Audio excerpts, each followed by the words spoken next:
We're set to go green. No messing around here, Braden. Well, come on, Carina, get on your feet and make some noise. 30 laps for the drivers and their toys. 24 of the best who will shine. It's Carina Classic time! Down into turn one, they go in a pretty even dispatch. Cook on the outside of Joel Berkeley. Gary Harris Jr.'s in third spot. We're starting. They're all checked up behind Cherie Barron. There's a cluster of cars back there in the second half of the racetrack. But our leaders have run the first lap and we've got one in the books. It's going to be the Brisbane 59. Joel Berkeley to lead lap number one of the Carina Classic. But look at Gary Harris Jr. as he got to the inside and Cook made a little bit of contact, lifted the rear end of 15 car up off the ground. But no harm, no foul. They still run second and third. Scotty down the inside of the 46 machine. Bit of contact, but we stay running. Ingham's there in the 61 on the bottom of the racetrack. James Elliott pulls 26 car on to the infield and out of this race. Richie Cook looking pretty racy right now, right behind Berkeley in the lead. Agosta, another one who pulls up to the infield. Look how high that Richie Cook is running there, Brendan, trying to diamond it off the corners. Yes, certainly is. The bottom's quite slippery. And Cook trying to get some sort of a drive in mid-track, but he's got to be careful. He lets himself open to Gary Harris Jr. Oh, big crash. Ian Bell on the infield has parked the Bundaberg 73 up on its side.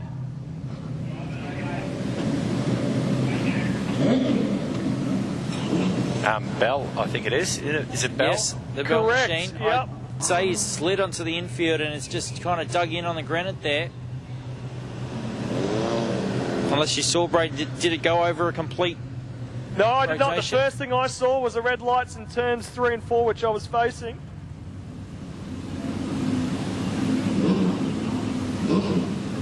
But the crash crew very quickly over there. And assisting in the safe rollover, turning back onto four wheels. It's one of the cars backfiring. We almost have a bit of concertina happening on the back straight as everyone's trying to argue for position.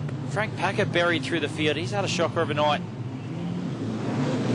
As we get set to go green, past the cone, Berkeley, they lead them away. Into turn one, they go for the first time. Most of the cars run in the gutter of the track. Corey Jennings is the first one to try and run a bit high, very loose. Ricky Ingham, he has been on fire tonight in the Gladstone 61. Up in the 5th spot now. I'd say there's an issue with the Jennings machine. Osjarius gets the left front up on the curb and waves to us here on the infield. He's getting the inside of Andrew Beaton as Junior looks to the inside of Cook now. Brendan Cowley, the Sunshine Coast 61, starting to force smoke in the right-hand side of that race car. That's looking pretty sinister right there. Down the front straight away one more time. Berkeley threw it into turn one and hit the car, spun it sideways. Harris Jr. though up the inside of Cook, he's up to second place. Junior doesn't need a second invitation. And he's through into second spot out to chase Berkeley now. Oh, here we go. This is going to be good, Brendan. The L&L Painting Embry Racing Bundaberg 26 has been on rails for the last month or two. Won the feature race out here last time at Carina and is looking very comfortable. Look how straight that car sits. So smooth. As Cowley brings the 61 on the infield, we've seen that car go up in smoke before, Brendan. We certainly have. Big wad of smoke. We'll get the fire crew just come up to check out Jim Cowley's car. But while that's happening, it's still Berkeley leader from Gary Harris Jr. to go down the inside of Rosa into turn 1 and 2. Not much between those top two cars. Cook's dropped off a little bit, but here comes Gary Harris Jr.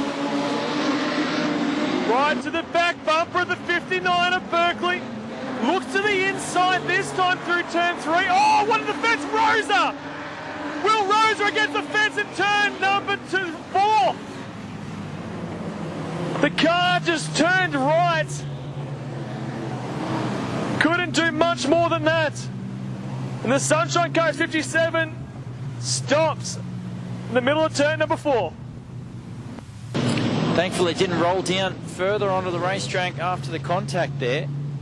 Richard Cook had just gone underneath him too in that corner, and then his car just sort of just turned into the wall.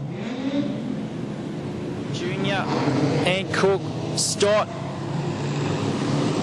and Ricky Ingham, Kalgulis and Jarius. Lights go green, we're away.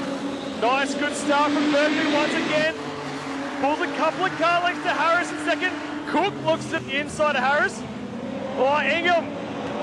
That Gladson 61, Brendan, it's been on rails. Picked up a heat race win, should have had 2. And running in the top 5 right now. Yeah, car looks good. He's got the SC23 in front of him, but it's not going to be easy to pass. Oh, as Harris goes down the inside of Joel Berkeley into turn 1 and 2. Down the back straight they come. Junior closes upstairs. And basically said, you want to go by, slip to the bottom. As we put on a lap in the books, you've got a new race leader, Gary Harris Jr. out front of this one. Got Mr. Highside, Joel Berkeley, pestering the rear bumper in the Bundaberg 26. Richie Cook will be the next one, and they're battling it out for 5th now. Cowdouls and Ingham rubbing panels down the back straight. Yeah, just that pass on Berkeley let Cook back into this battle. But just as I say that, Junior clears out once more. Berkeley makes a ton of space on corner entry. As Scotty has got clear of Ingham. So Taylor 2 stories in the front. Oh, Berkeley bicycles on the entry at turn number 3. Brings the car in time to make the corner. I was going to say, look how different the lines are, Brendan. Berkeley once again, Mr. Highside to the top of the racetrack. Drives it so hard to the corner. But Harris Jr. able to get the exit each and every time. That car's so smooth right now at the front. Yeah, the way it exits the corner, it's just no trouble at all for the Bundaberg 26. Just puts the power down so smoothly. As Berkeley's got Cook for company now. Those two have battled time and time again here. Richie Cook to the outside of Berkeley. Gets in a bit of the bumper. Berkeley's got issues. That rear end's gone. Rear tyre gone, rear tyre. Tyre flat. Oh, the Brisbane 59. Usually driven by Darren Lester. We talk about it. That car finished every feature race it started. And be one of the most competitive cars in the country. Yeah, the bad luck follows the Brisbane 59. But that leaves Gary Harris Jr. in charge of this one. With a handy gap back to Richard Cook, and Adrian Stott now's got his mirrors. If he had him full of Kalgulis, oh, Stotty's car's expired. Just as I say that, he's out. Cowdouls now, he's up to 3rd spot in this. Ingham running in 4th. Josh Jarvis advances to 5th. Look at Frank Packer sitting in the background there, running in 7th right now. Started way back in this one and just picking his way forward, Brendan. He certainly is. Stotty's done a full circulation. Oh, heavy contact to the outside wall. Packer and Vito. Packer got a bit of a run on the outside. Vito didn't know he was there.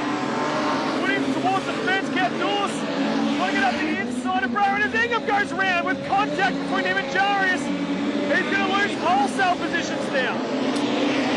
He's gone from 4th back to about 10th. In the space of one corner, it's still Junior leader. Stotty's still rolling up against the fence, can't find a way down. Where do you look right now? Jarius and Packer in the again. Heavy contact as they go past the slower car of Cherie That Barron. was Frank Packer just hitting the wall in front of the tower. Absolute big time. He's done damage.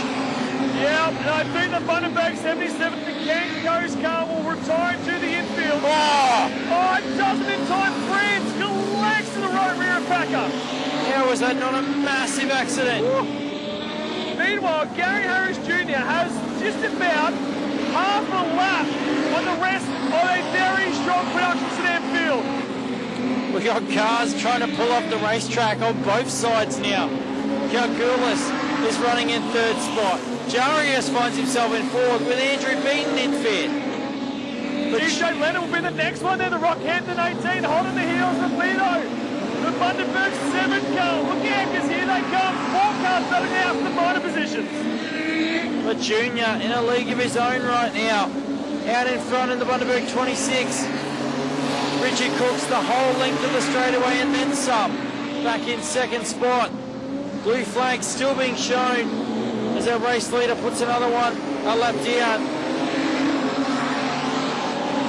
Gary Harris Jr. has lapped up to, what is that, 7th position right now?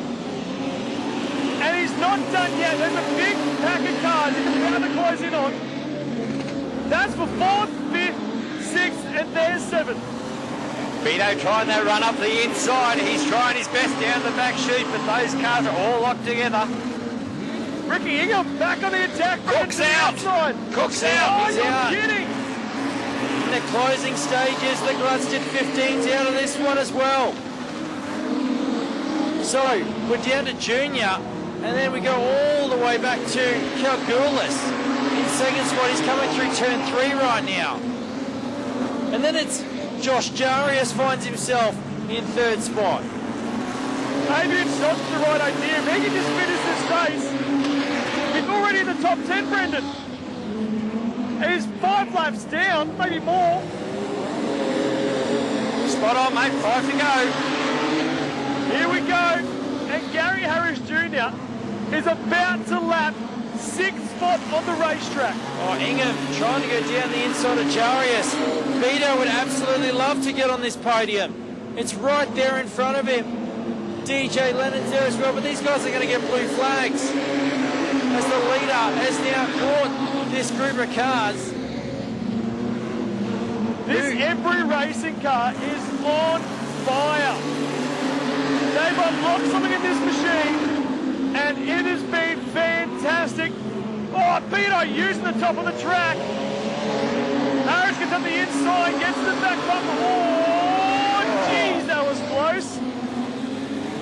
One of them's the minimum speed rule in Speedway, because I think they might need to enforce it. Oh, Ingham just hampering the side of the Jarius machine, exiting turn 4. He does it again, lap after lap. Lennon's still there. This is for third. Mind you, they're about to be lapped by your race leader. What a drive from Mr. Harris Jr. Please stay. Jarius has lost the rear end. He's gone. Ingham up to 3rd place now. He's been gifted 3rd spot. White flag is waving. 1 more lap to go for the Carina Classic. Down the back straight away goes your race leader. He's just about to put a lap on 4th spot, and the yellows come out. Oh, are you kidding me? We could have finished the race. We've got a car stopped down there in turn 4. Tyson Jennings, the Rockhampton 5 car. The call for the yellows. I'm glad I'm not a steward. I want to let them run. We're pretty much home and hosed. NASCAR yellow? We might even get a declare. I don't see much changing in that last lap. Green-white checker to decide the 21-22 production Sedan Carina Classic, and we are green. Down into turn 1 they go. Junior, your leader from Kalgoulis and Ingham. DJ Lennon would be the next one, as these top 4 cars we think are the only ones left on the lead lap that can win this race. They'll come through 3 and 4 and collect the white flag as Ingham looks to the inside on Kalgoulis. That is exactly what Harris Jr. needed, was a poor exit from Kalgoulis, because he was all over the back bumper of him. Ricky Ingham got to the inside but couldn't do much more than that. They coming through turns 3 and 4 for the final time. Checkered flag, and they're ready for your Carina Classic winner. It's Gary Harris Jr. Fist in the air for Gary Harris Jr. He's wrapped with that. Kalgoulis will get home for 2nd. Ingham will get 3rd. Lennon 4th. Then Andrew Beaton Jarius, who spun from 3rd spot. One of the many heartbreak stories of this final.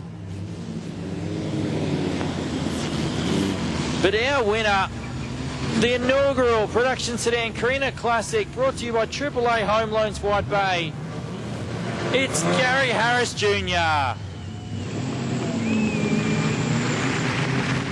Stellar drive.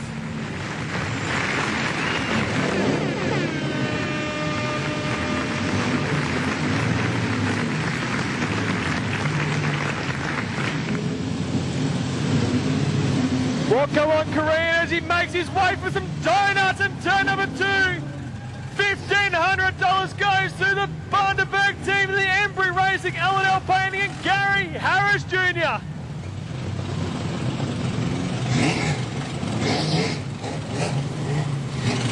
Once again, Autobarn Carina Speedway put on another great show in all the sections here tonight, mate, and fantastic to see.